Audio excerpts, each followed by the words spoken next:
Hey guys, I'm back. Um, I actually came back to finish doing my review on this film that I watched the other day.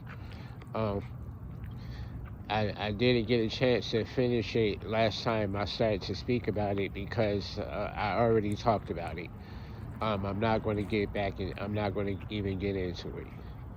Uh, but yeah, I like talking to you guys about things like this. Like film reviews, because it actually assists me with talking to you guys about spiritual things, because some of you don't know anything about the spiritual side of things. And these type of films is what helps draw the connection.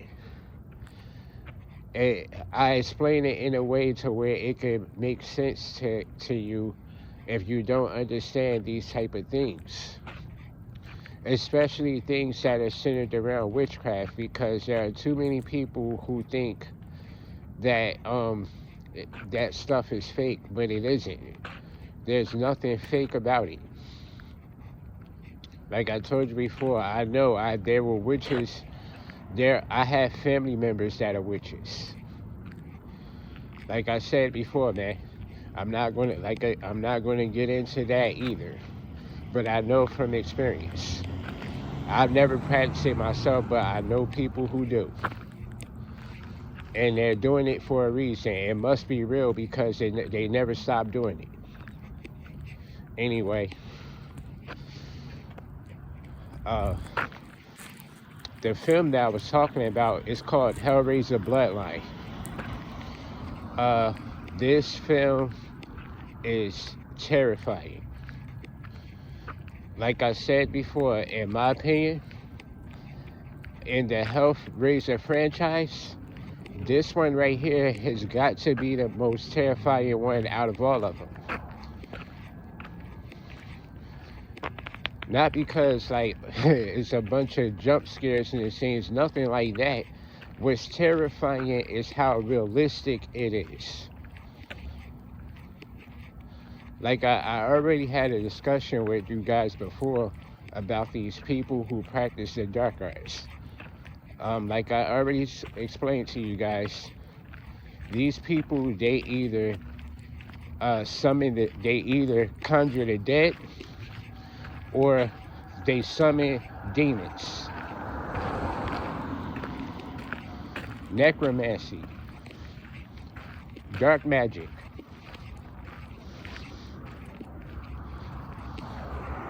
They frequently conjure the dead. And like I always tell you guys, the dead is jealous of the living. So this is why these demons are so hateful. They basically live in hatred. Where they're not living, they're dead, but they're jealous of the living. This is why they have so much hatred towards the living.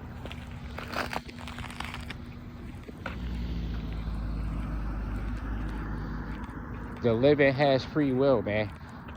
The dead cannot do anything but serve Lucifer.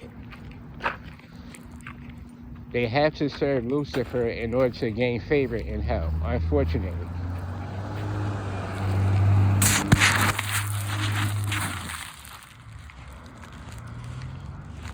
Now, like I already talked about the other day, there was a guy who practices dark magic in the film, and he has a protege. Again, I'm not sure if the guy was his son or just an apprentice of his. He was teaching him the dark arts, and like I said, he invited this woman over, and they killed her. They used a box as a conduit to open a gateway to hell. They summon Lucifer and they make a change with him. They sacrifice a human soul for a foot soldier. Okay? When that foot soldier entered through the conduit, it took over this dead woman's body, and he named the entity. He gave the entity a new name. Matter of fact, no, I take that back. He didn't give the entity a new name. He already knew the name of the entity. And like, wow, the name of it, and he said, "You are Angelique." Okay? Angelique is a Latin name. If you take that word angelique and you say it in English, you have angelic. So this was a fallen angel. Yo, yo, listen, bro, I told y'all, man, they know about spiritual stuff. Now, this is how I know this was a fallen angel. Because this demon that came through the gateway, this is why I told y'all got to be careful when y'all summon these entities. Because you never know what could happen. When a guy summoned this demon, Angelique, he told his protege that demon was there to serve him as long as he doesn't stand in hell's way. But right afterwards, man, that same demon killed the guy. It killed the guy who summoned the demon, was killed by that same demon. And that demon, Angelique, later on kills the protege too. Because apparently he tried to stand in the way. The demon had told him that he wanted to go to America because of the spiritual attachment they have with the toy maker. And the protege said no, and the demon told him, "We warned you not to get in hell's way." And she killed him right then and there. I told y'all, man, they don't waste time. When it comes to stuff like this, when you form an alliance with these demons, you only get one chance to betray them. Because you're a human. They already don't like you. If you betray them even once, that's it, man. They're going to bring the wrath of hell upon you. She immediately killed the guy. And you know where he went after that? He didn't go to heaven. I'm just saying. Continuing on. She killed the guy. And she goes to America. She finds the conduit, which is the box. She opens the gateway. And Pinhead comes marching through the gates of hell. Everyone knows who Pinhead is. He is the main antagonist in the franchise. He is the head honcho of the demons. At least in that part of hell. And like I said before, they definitely come from the sea of darkness, which is the Marine Kingdom. Some people call it the far shore, the outskirts of hell. They serve Leviathan. I told these people know about spiritual stuff, man. They definitely do. They definitely do. Anyway, that's what I was saying. She opens the gateway. She summons Pinhead. And Pinhead referred to her as being princess. Now, I already told y'all, now, why would he frequently referred to her as being a princess? Now, why would he keep referring to her as being a princess? Because, like I said, she is a fallen angel. She is a hellspawn. She's a daughter of Satan. Satan is a fallen angel. So if she's related to Satan by blood, that makes her a fallen angel too. That's why he kept calling her princess. Fallen angels are frequently referred to as being principalities. Then I tell y'all, man, these people know about spiritual stuff, bro. They're not fooling me. I see all of it, bro. I told y'all, man, Hollywood could never, ever fool me. This stuff don't just come out of nowhere with these people. I can assure you that. They know what they're talking about. He all throughout the film referred to her as princess.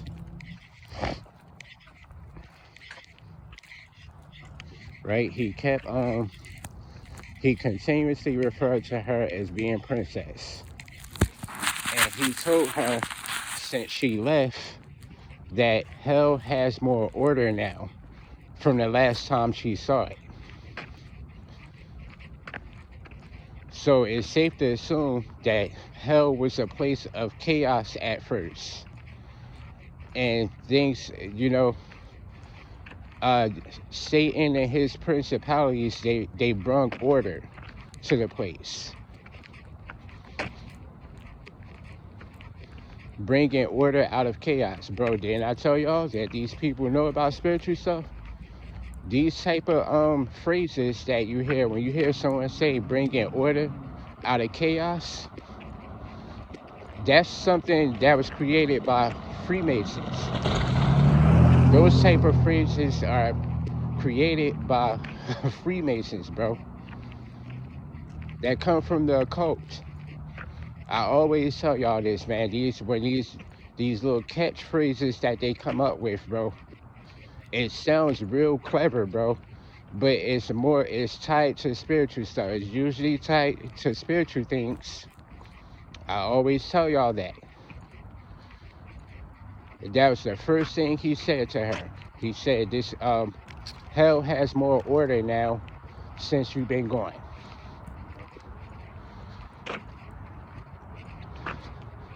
Yo, listen, this film right here, man. Yeah, this one is a little too realistic for me, man. This one right here is by far the most terrifying of them all. I mean, the other ones, especially the first two films, they're scary for their own reasons. They're just, you know what I mean? And they're scary for their own reasons, man. But this one right here, with the spiritual stuff, like the spiritual nature of this one right here, yo, I'm telling you, man, I like, like, man, I don't even think I finished watching it the other day. I didn't want to watch no more. I watched like half of it, man. I think I watched it up into the point where she summons Pinhead, and he kept referring to her as being princess. Remember, her name is Angelique, and you translate that into English, it's angelic. She's a fallen one.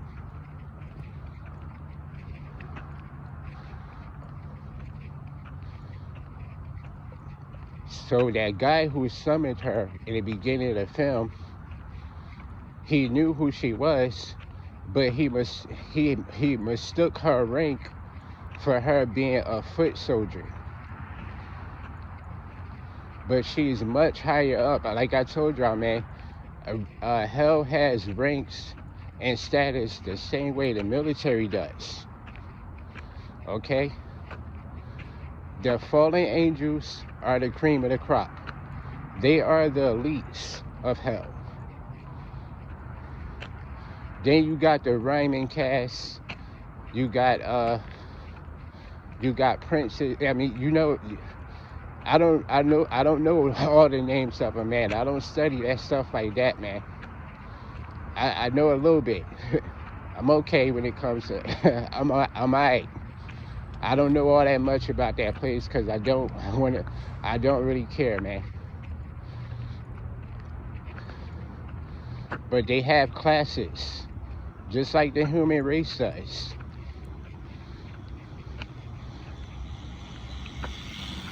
You know what I'm saying? She's a daughter of Satan himself. That's why he kept calling her princess. That's why her name is Angelique. She's an angel.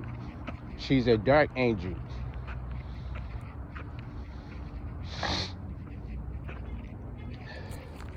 Yeah, I think I cut it off right about there. I don't think I watched anymore after that scene where she summoned Pinhead.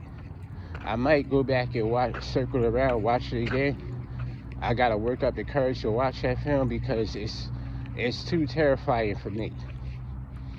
I'm not a scary person, but this film right here, it's not even that the film is even scary.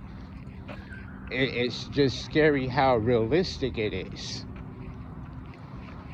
Like everything that took place in this film is stuff that actually happens. That's what made it so terrifying for me. This stuff is still going on.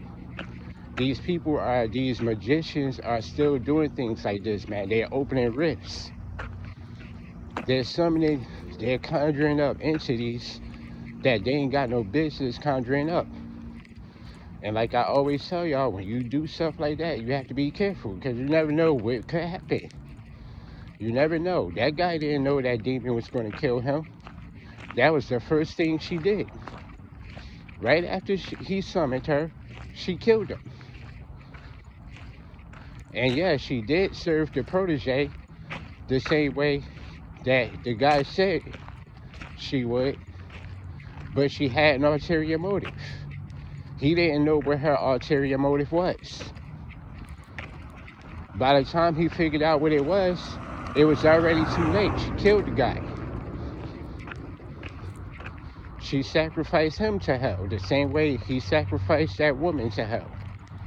I told you, man, karma. That was karma. They are really hitting the spiritual stuff. They're really hitting on the spiritual stuff in this film, man. I'm gonna go. You know what? I'm gonna go back and watch the rest of the film. I might do another part to this. I'll talk to you guys later. Love you guys. Peace.